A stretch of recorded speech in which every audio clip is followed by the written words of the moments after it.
ঘুম থেকে উঠে তিনি তাহাজ্জুদ পড়তেন, তারপরে তিনি ফজরের নামাজ জামাতের সঙ্গে পড়তেন, সকাল সকাল উঠতেন। এবং নবীজি বলেছেন, যে বান্দা রিজিকে বরকত চায়, তার কাজে বরকত চায়, তার আয়ে বরকত চায়, তার ব্যবসায় বরকত চায়, সে যত আগে উঠবে, যত ভোরে উঠবে, আল্লাহ তার ব্যবসায়, রিজিকে, কাজে, আয়ে তত বরকত দান করবে। সুবহানাল্লাহ পড়বেন না আপনারা?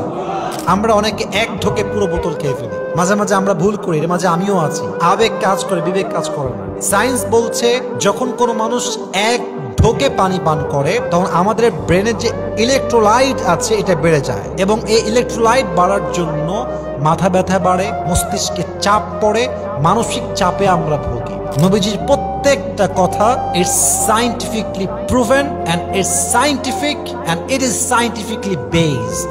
নবীর জীবনের এমন 7টি অভ্যেস, এমন 7টি হ্যাবিট, যে অভ্যেসগুলো যদি আমরা আমাদের মাঝে ডেভেলপ করতে পারি, আমরা ইউজ টু হতে পারি এগুলোর সাথে, আমাদের জীবনটা শান্তি দ্বারা ভরপুর হয়ে যাবে। সকলে পড়ে সুবহানাল্লাহ।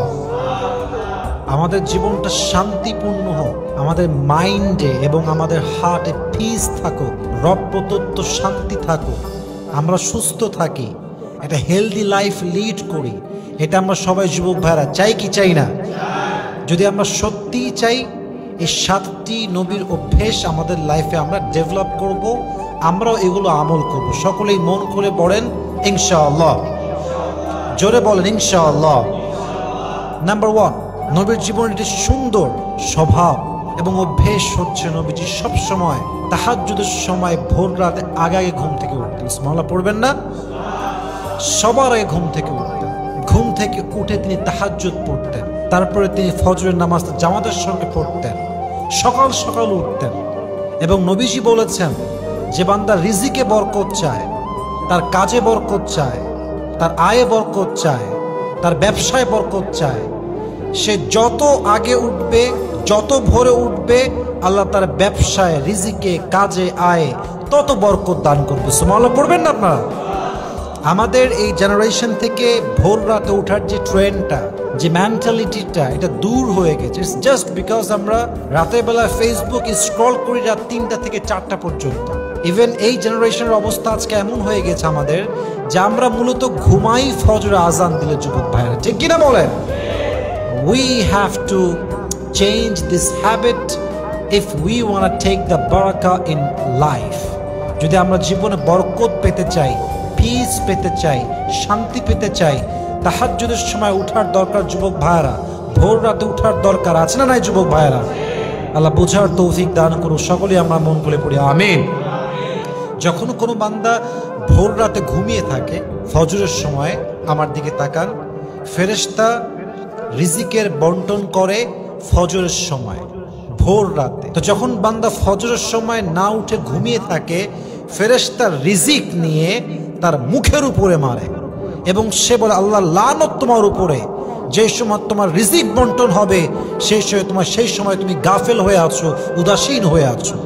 এজন্য রিজিকে বরকত চাইলে ভোর রাতে আমরা সকলেই আগে আগে উঠবো। সকলে আমরা বলি ইনশাআল্লাহ। আল্লাহ তৌফিক দান করুক। আমরা সকলেই মন খুলে পড়ি আমিন। 2 নাম্বার, নবীজির স্বভাব ছিল, নবীজি অলওয়েজ স্বল্প আহার গ্রহণ করতেন। খুব বেশি না, আবার একেবারে যে একদমই কম তাও না, স্বল্প আহার, অর্থাৎ লিমিটেড, অতিরিক্ত না। সায়েন্স এখন বলছে, যদি কোনো মানুষ স্বল্প আহার গ্রহণ করে, তার দেহে রোগ প্রতিরোধের শক্তি আরো বেশি বেড়ে যাবে। সুবহানাল্লাহ পড়বেন না আপনারা? যখন নবীজি খেতেন, নবীজির খাওয়ার সিস্টেম ছিল, পেটের 1/3 খাবার থাকতো, আর 1/3 পানি থাকতো, আর 1/3 খালি থাকতো। ইভেন সায়েন্সের বক্তব্য হচ্ছে, যখন আপনি খাবারটা অল্প করে খাবেন, সাময়িক আপনার কাছে পেটটা মনে হবে যে আমার ভরে নাই, বাট আধা ঘন্টা পরে, কিছুক্ষণ পরে গিয়ে আপনি দেখবেন যে আপনার পেটটা ভরে গেছে, এই ফিলিংসটা আপনি পাবেন। কিন্তু আপনি যদি অতিরিক্ত খাবার খান, এতে আপনার রোগ প্রতিরোধের যে শক্তি দেহে আছে এটা কমে যাবে, পাশাপাশি আপনার রোগ বাড়ার আশঙ্কা যুবক ভাইরা দেহে আছে না নাই? যে যত বেশি খায় সে তত বেশি বাথরুমে যায়, আর যে যত বেশি খায় তার পেটে তত বেশি সমস্যা হয় যুবক ভাইরা ঠিক কিনা বলেন? স্বল্প আহার গ্রহণ করবেন, খুব বেশি খাবেন না, 1/3 খাবার খাবেন, আর 1/3 পানি থাকবে, আর 1/3 ফাঁকা থাকবে।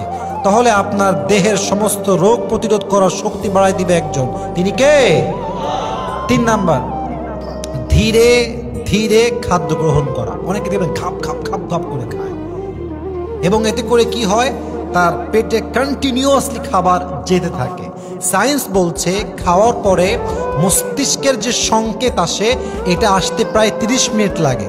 তাই অনেকে যখন পেট ভরে খায় তখন সে এই 30 মিনিটের ভেতরে কি হয় জানেন, অস্বস্তি হয়ে যায়।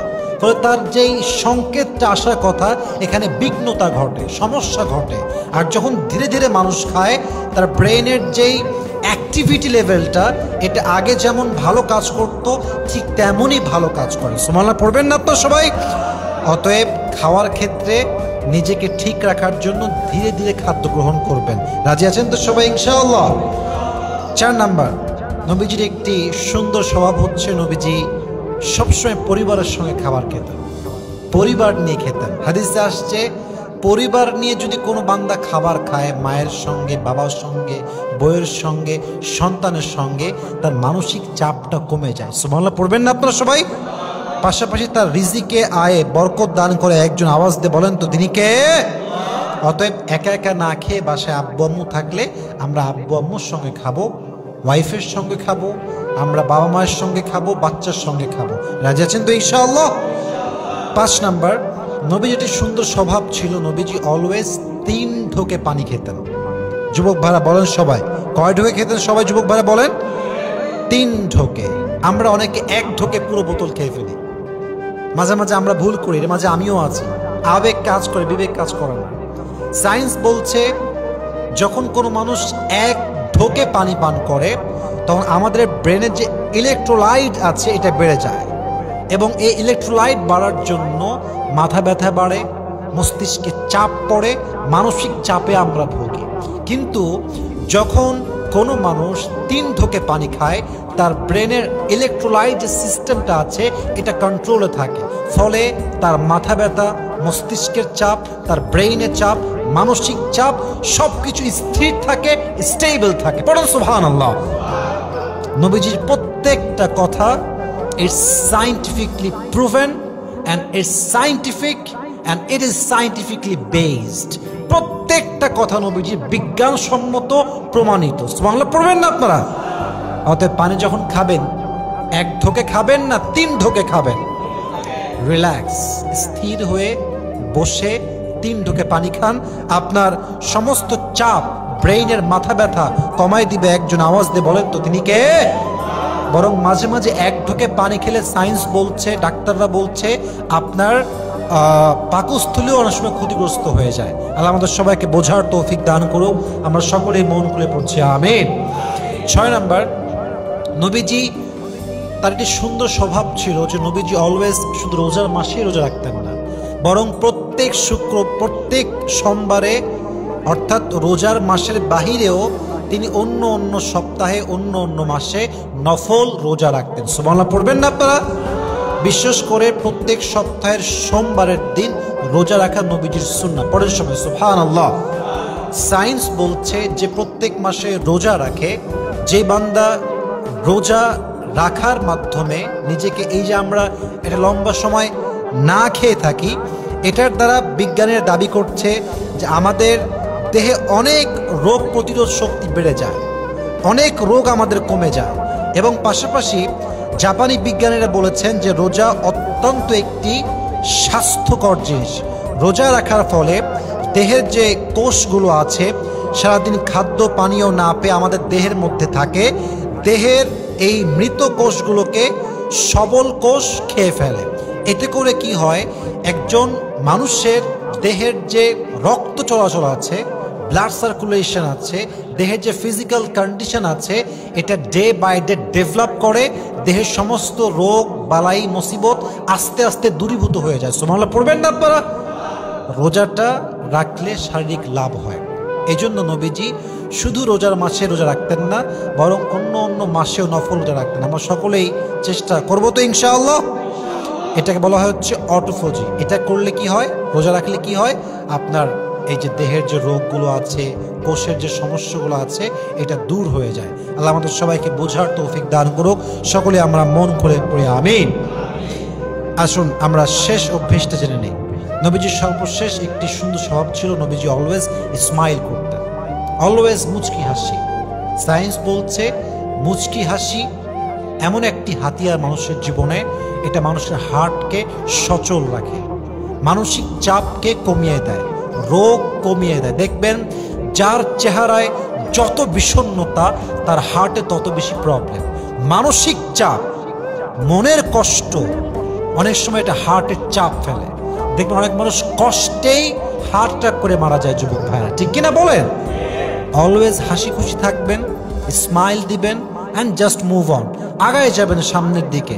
আপনার স্মাইল, আপনার হাসি খুশি চেহারা আপনার হার্টকে সুন্দর রাখবে, এবং আপনার হার্ট সুন্দর থাকলে আপনার জীবনটাও সুন্দর থাকবে। সুবহানাল্লাহ পড়বেন না আপনারা সবাই? আল্লাহ আমাদের সবাইকে এই সমস্ত আমলগুলো, এই সমস্ত অভ্যেসগুলো, স্বভাবগুলো আমাদের মাঝে ডেভেলপ করার তৌফিক দান করুক। আমরা সকলে পড়ছি আমিন।